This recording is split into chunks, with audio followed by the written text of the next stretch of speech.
Welcome back. સમાચારમાં આગળ વાત કરીએ. ચોટીલા શહેરને સિંગલ યુઝ પ્લાસ્ટિક અને થર્મોકોલ મુક્ત બનાવવા માટે પ્રાંત અધિકારી એચ.ટી. મકવાણા, મામલતદાર ચોટીલા તથા ચીફ ઓફિસર નગરપાલિકા ચોટીલાની સંયુક્ત ટીમ દ્વારા આકસ્મિક દરોડા પાડવામાં આવ્યા હતા.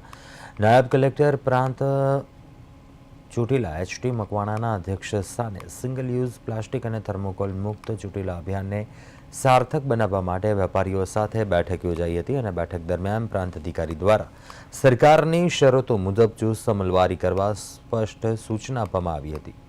બેઠકમાં તમામ વેપારીઓને 120 માઇક્રોનથી ઓછા જાડાઈવાળા સિંગલ યુઝ પ્લાસ્ટિકનો ઉપયોગ ન કરવા તેમજ સરકારના નોટિફિકેશનમાં પ્રતિબંધિત પ્લાસ્ટિક સામગ્રીનું વેચાણ અને સંગ્રહ બંધ રાખવા સૂચના આપવામાં આવી હતી. વેપારીઓ દ્વારા નોટિફિકેશન પ્રમાણે પ્રતિબંધિત પ્લાસ્ટિકના નિકાલ માટે સમય માંગવામાં આવતા તેમને સમય આપવામાં આવ્યો હતો.